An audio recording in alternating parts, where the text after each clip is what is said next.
Bom dia, boa tarde, boa noite, sejam muito bem-vindos e muito bem-vindas a mais uma aula de História.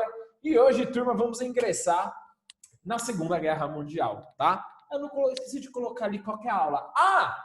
Turma, eu estava vendo ontem, enfim, eu cometi um pequeno erro, mas espero que vocês entendam, sobre o conteúdo de prova. Eu coloquei lá a apostila 2 e a apostila 3, mas é a apostila 6 e 7. Tipo, vocês têm noção disso? Precisa arrumar? Não, vou pedir para arrumar. Mas vocês sabem que, tipo, fascismo tá numa apostila, na apostila 5, e o nazismo tá na apostila... Não, 4, 5, 6... Desculpa, o nazismo tá na apostila 6, o fascismo tá na apostila 6 e o nazismo tá na apostila 7. Vocês sabem disso ou não? É que eu coloquei lá, apostila 2 e 3. Tipo, é a sua segunda apostila do ano e na terceira apostila do seu ano. Tipo, vocês perceberam esse erro lá ou não? No conteúdo de provas? Deu para anotar, professor. Relaxa. Deu para sacar, Né, o fascismo, de novo, tá na apostila 6, o nazismo tá na apostila 7. E a aula anterior também, né? Aí tudo apostila 7. Eu vou ver se dá para mandar lá. Tá no site, né? As coisas, não é? Eu vou falar com o De Anjos, ver se ele consegue mudar lá, porque senão, enfim, sei lá, vai que vai ter. É que assim, eu acho meio complicado, porque se eu coloquei lá apostila 2, apostila 3, vocês estão no segundo ano, sei lá, vocês não vão. Sabe, é a apostila do primeiro ano do ensino médio, enfim, mas. Oh, meu Deus do céu. Ia ser muito engraçado alguém, pô, professor, mas eu estudei a apostila 2 e 3, mas é assunto do primeiro ano do ensino médio. Ai, meu Deus, já pensou? Enfim, não duvido, eu não duvido, né, das capacidades humanas, assim, não duvido. Então eu vou fazer uma mudança lá, vou pedir pro De Anjos. Mas com certeza a maioria percebeu lá, né, o significado lá. Beleza. Opa. Bora, certo. Segunda Guerra Mundial, turminha. Bem, como acontece nessa Segunda Guerra Mundial, eu gosto de começar dando um resumo geral, tá? Já o que vai acontecer, quais serão as suas principais características, né? Então, uma introdução já dizendo quais são as características, as consequências, e depois, obviamente, a gente vai contextualizar como a Europa vai chegar de novo numa Segunda Guerra Mundial. Suas principais características são a perseguição aos grupos populacionais, principalmente aí o foco do nazismo, não só, obviamente, mas o foco são os judeus. Era fundamental o antissemitismo. O antissemitismo era fundamental. Porque ele oferecia justificativa para eu perseguir.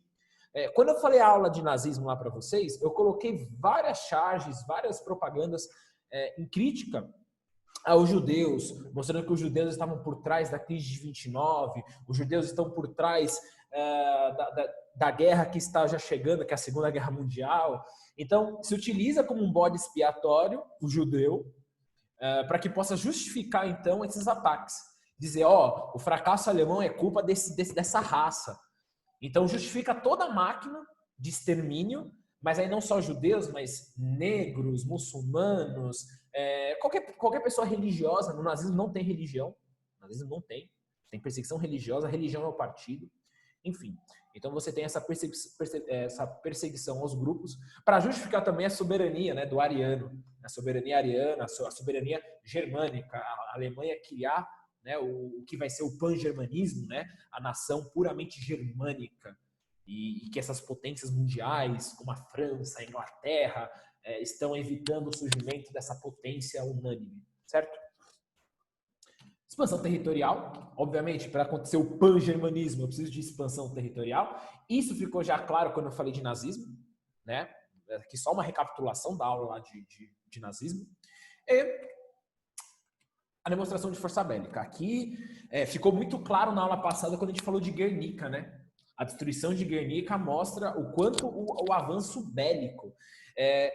Nos primeiros confrontos do exército alemão com o exército, por exemplo, polonês, com o exército da Hungria, enfim, com o exército... Estranho. Com o exército da Europa Oriental, a galera vai de cavalo contra os panzers, contra os tanques nazistas, velho. Você entendeu? A galera manda uma cavalaria. Tipo,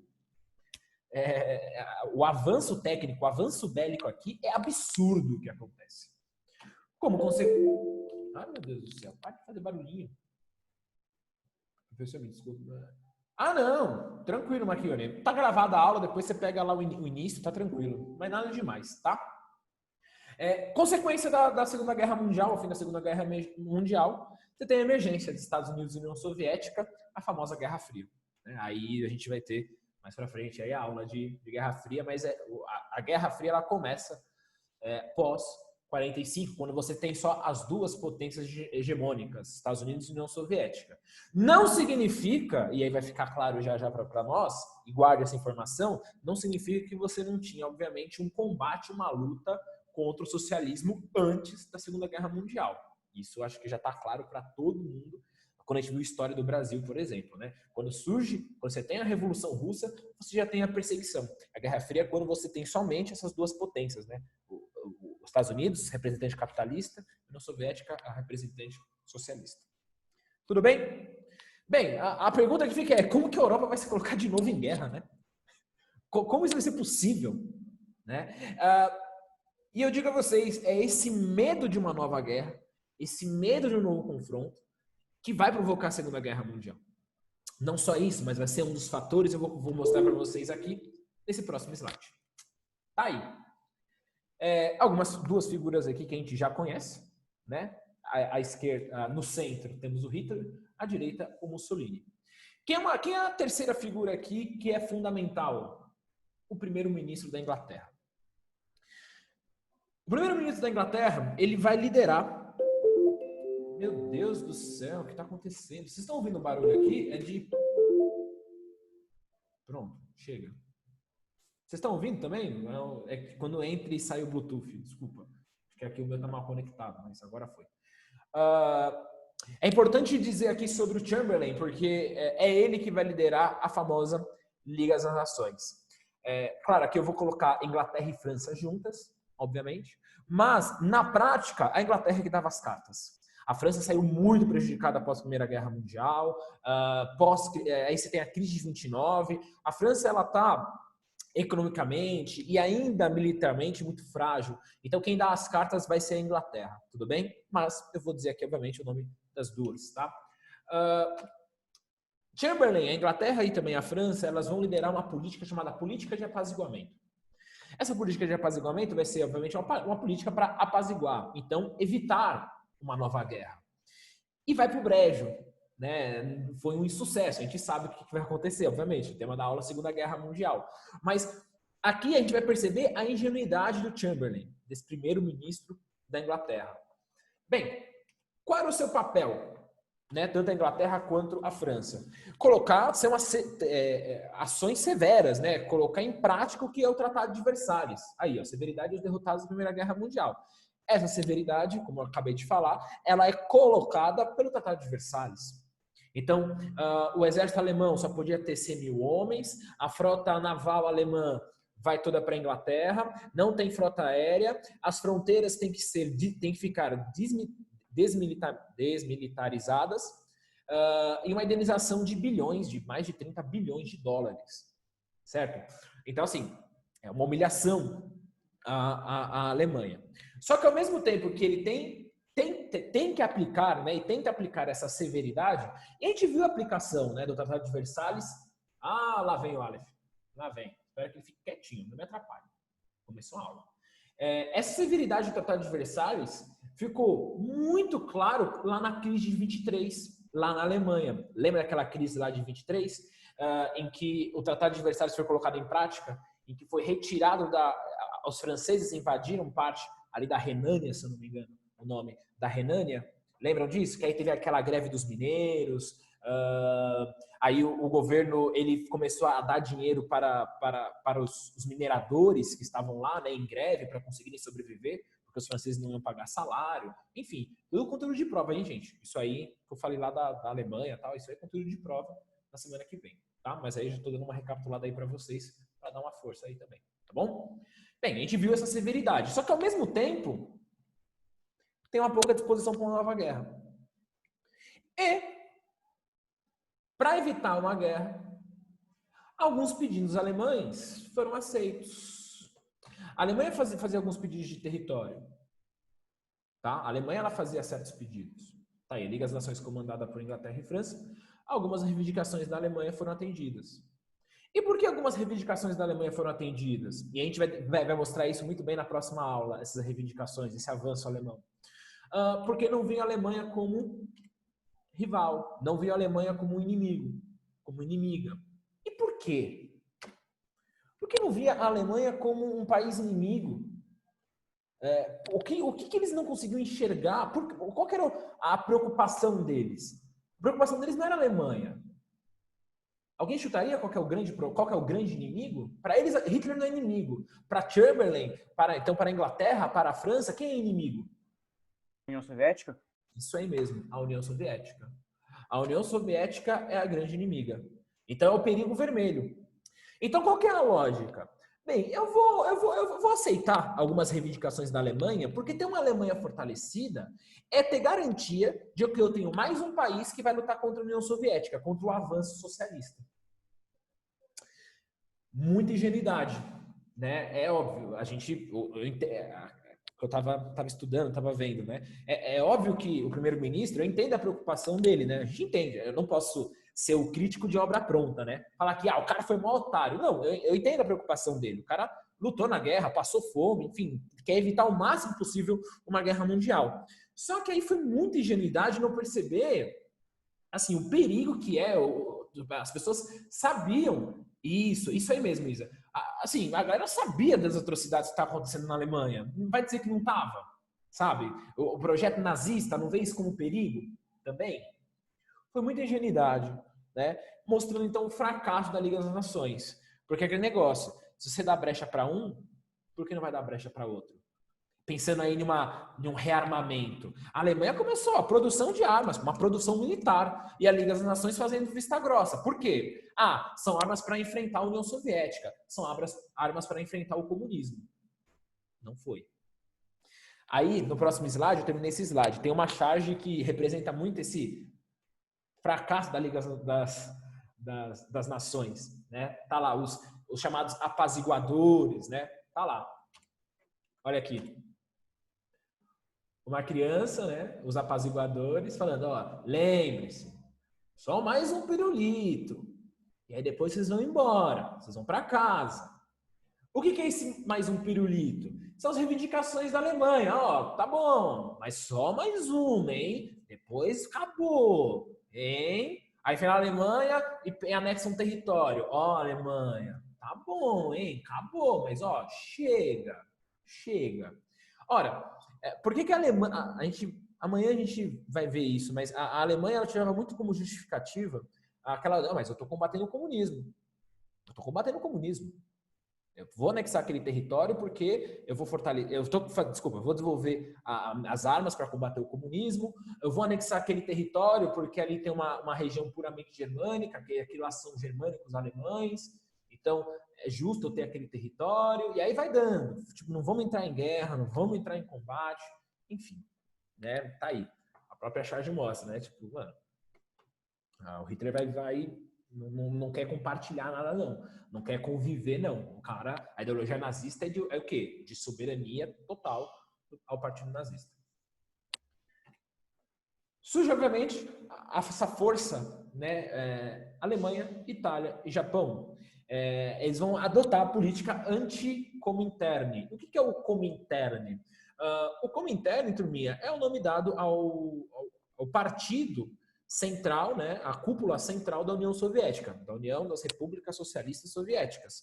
Então, todas as repúblicas soviéticas, então, da Rússia, aí depois a Hungria vai ser anexada, a Letônia, enfim, aquelas regiões vão fazer parte dessa cúpula que é a União Soviética. A União Soviética ela é um conjunto de repúblicas socialistas que tem como capital, como mando, a cidade de Moscou, tá? A capital lá da Rússia, a grande cabeça, né? Mas são uma união de... A gente viu isso na Revolução Russa, né? A união de várias repúblicas. Então, o Comintern é esse partido soviético, né? Que é a união aí dos representantes de todas as repúblicas soviéticas. Então, um combate ao comunismo. Alemanha, Itália e Japão. como vai se dar essa aliança entre essas potências, né, entre esses três países? Bem, em relação à Alemanha e Itália, ficou muito claro na aula passada, né? Alemanha e Itália, elas vão fazer essa aliança quando ocorrer a Guerra Civil Espanhola. Tá aqui, ó, o Francisco Franco, o general que vai colocar vai impor uma ditadura fascista na Espanha. Tá lá, a Itália faz a união com a Alemanha após a Guerra Civil Espanhola. Os dois lutam juntos, né? Mandam suas armas para ajudar na ditadura do Franco.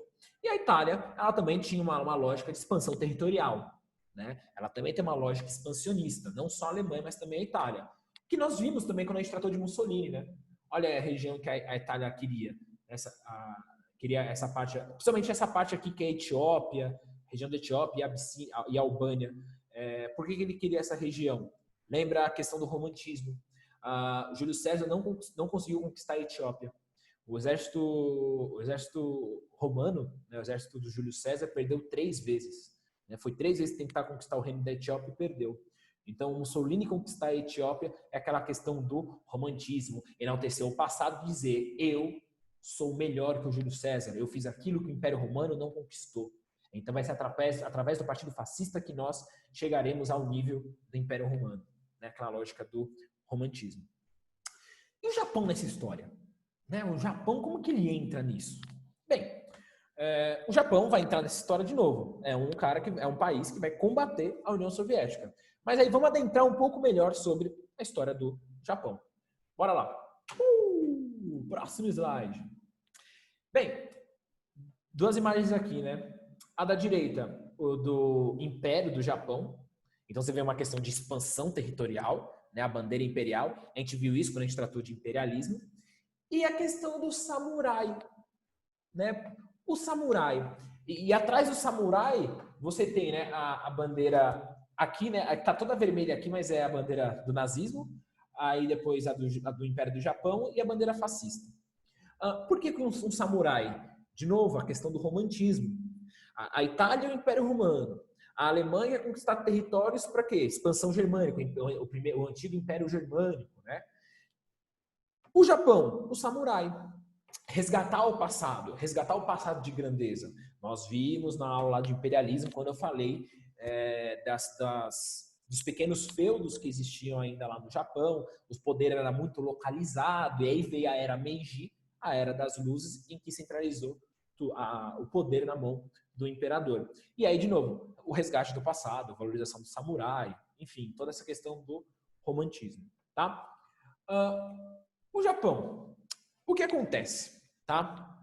O Japão ele sai muito prejudicado pós-crise de 29.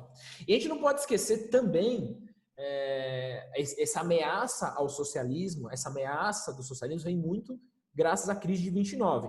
A Primeira Guerra Mundial contribui, isso está claro, né? A Primeira Guerra contribui porque é onde você tem a Revolução Russa. Mas a crise de 29 é um emblema também, né? Crise do capitalismo. Os Estados Unidos quebrou os Estados Unidos. Não à toa que, se você olhar aquele gráfico ou aquela tabelinha que eu coloquei para vocês na aula sobre nazismo, quando é que o partido nazista cresce, desponta? Após a crise de 29. Pós-crise de 29. E borbulha, né? Movimentos de esquerda por toda a Europa, pós-29. Por isso que é o seguinte, o Hitler tomou o poder na Alemanha, deixa o cara. Vai ser nosso aliado. Vai combater o comunismo. Essa política de apaziguamento nos anos 30. Beleza? Então a crise de 29 afeta o Japão porque os Estados Unidos eram um grande consumidor dos produtos primários japoneses. Os Estados Unidos consumiam muito dos produtos primários. Principalmente minérios ali do Japão. Só que o que acontece após a crise, então, de 29? Eu não tenho meu principal consumidor porque ele adota medidas protecionistas, acabou. Além de ele estar quebrado, a recuperação econômica dos Estados Unidos vai fazer o seguinte, cara, não vou comprar de ninguém. Eu vou valorizar o meu mercado interno. Então o Japão rodou. O que ele vai ser obrigado a fazer então? Bem, se o seu principal comprador não está mais comprando e está bloqueando a chegada dos seus produtos, bem, para onde o Japão vai? O Japão, ele fala, vou criar então vou adotar uma medida expansionista. O Japão busca novos mercados consumidores e fornecedores. Portanto, vai fazer uma expansão. Pensa na geografia, onde está o Japão. O Japão tem 2 lados para ir. Um lado está os Estados Unidos. Ele fala, mano, vou fazer o quê? Os Estados Unidos me bloqueou. E expansão. O Japão não tem condições de atacar os Estados Unidos ainda. Para onde que ele vai, então? Ele olha para o outro lado, o que ele vê? Se você está falando para mim, União Soviética, você errou. Tem um outro país que foi estraçalhado pelo imperialismo. Foi invadido. Teve até 7 nações europeias que invadiram aquele país. Alguém sabe que país que eu estou falando? E que vai ser o foco do Japão? Alguém faz ideia? De novo, não é a União Soviética. É um outro grande país que você tem ali na Ásia. Gigante. Com muitas pessoas. Muitas. Fala, Estela. Você abriu aí? A China? Exato. A China. A China. Se você lembrar lá naquela aula de imperialismo há muito tempo atrás, né? A China, ela foi invadida várias vezes, né? Todo mundo focando, pensando, olhando com interesse no seu mercado consumidor. Então, essa expansão japonesa vai em direção à China na região da Manchúria. Vou mostrar para vocês já um mapa mostrando essa região da Manchúria. A Liga das Nações chega para o Japão e fala, Japão, ó, não pode, é feio, não pode fazer isso. Só que o Japão fala, ó, tô combatendo o comunismo. Eu tô invadindo a China, ó, eu tô fortalecendo porque eu só posso ser um grande aliado contra a União Soviética. Essa é a justificativa do Japão. De novo, a justificativa, não, vou combater o comunismo. E além disso, né, o Japão olha para a Liga das Nações, Inglaterra e França, e fala, ó, mas toma vergonha, né? Vocês têm uma porrada de colônia aí pelo mundo, eu não posso ter. Vocês podem, eu não posso. Vocês estão de sacanagem, né? Essa é uma grande contradição também, né? Inglaterra e França falando pro Japão, ó, não pode, né? E tipo, beleza, sai da África então, sai da Ásia, vocês também, né? Enfim, mas a outra justificativa importante aí foi assim, ó, o combate ao comunismo. Estou fortalecendo aqui a minha nação para combater a União Soviética. E aí seria, na lógica das Ligas das Nações, fala, pô, é uma boa. Tá aqui nós no Ocidente para atacar a União Soviética e tem o Japão no Oriente. Ah, estamos encurralando os soviéticos. Cria o estado fantoche de Manchukuo e domina a Coreia, invade a Coreia. Tá? Já isso aqui vai gerar problema, né? Na Guerra Fria, mas segura. O Japão invade a Coreia. E assim, o Japão com essa política expansionista, as famílias coreanas, chinesas, odeiam japoneses. As famílias mais tradicionais, um filho ou uma filha que vai casar com um japonês, assim, é você resgatar um sentimento, tipo, mano, não quero que minha família se misture com a família de um japonês. Né? Por toda a desgraça que eles causaram para nós. Beleza? Certo? Finalizei o slide. No próximo slide, mostrar para vocês as colônias japonesas, né? Como o Japão ele cresce, né? Se fortalece ali no Oceano Pacífico. Alguém tem alguma dúvida? Quer que eu volte a alguma coisa? Tá tudo bem? Maravilha. Se alguém tiver de novo alguma dúvida, é que de novo eu fico, né? Eu não vejo vocês, eu enfim fico falando sozinho e aí, enfim, eu já falei para vocês, né? Que eu fico inseguro, né? Falo, meu, eu acho que meu, eu tô entendendo nada, socorro, meu Deus, mas enfim. Mas aí, né, eu tô confiando em vocês. Se tiver alguma dúvida, pelo amor de Deus, pergunte.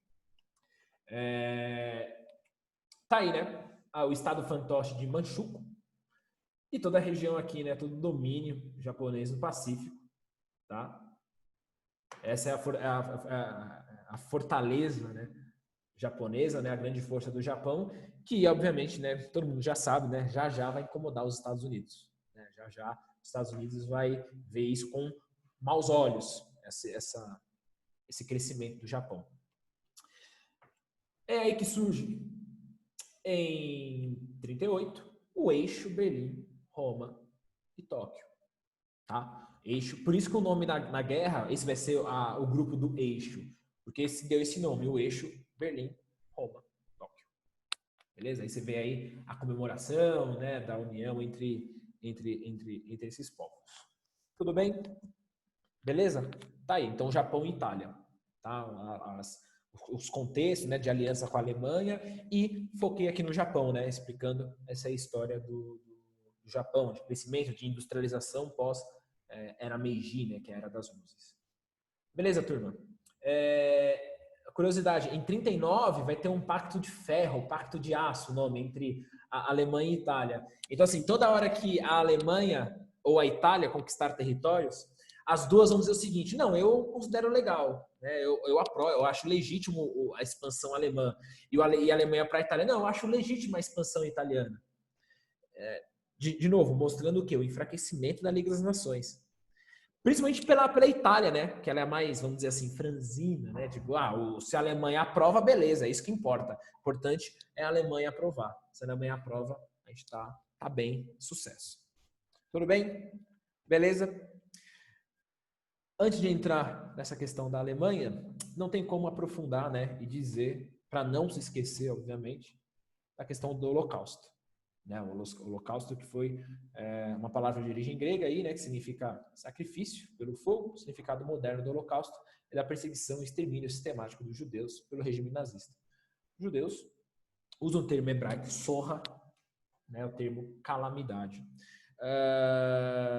Bem, como eu já expliquei para vocês, né, foi um bode expiatório, né, o uso dos judeus e a questão do estereótipo. O início de qualquer preconceito é a generalização. O início de qualquer preconceito é a generalização. E através dessa generalização, a gente acaba justificando medidas arbitrárias. E de todos os tipos. É só invade a periferia, taca a bomba na periferia. Ou taca a bomba no Congresso. Também. Até parece que só tem político corrupto. Só político corrupto. Então taca uma bomba lá. Que coisa mais nazista do que isso? Você tacar uma bomba na representação dos 3 poderes de uma democracia? Quero que o presidente morra.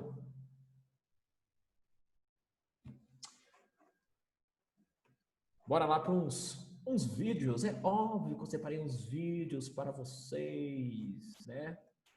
Bora aí, dando 10 minutos vai dar certinho. A família acabou presa e deportada para Auschwitz em 1944. Me lembra como se fosse hoje.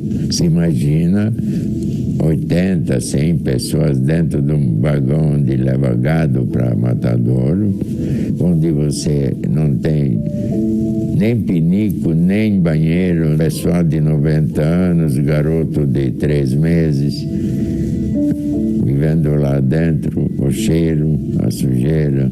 Levou mais ou menos uma semana entre Budapeste e Auschwitz. Auschwitz reunia mais de 40 campos de concentração, principalmente de trabalho forçado e extermínio. Ali morreram mais de 1 milhão de pessoas, entre prisioneiros russos, ciganos, homossexuais, mas principalmente judeus. O campo virou símbolo da chamada solução final de Adolf Hitler, que levou à morte de mais de 6 milhões de judeus.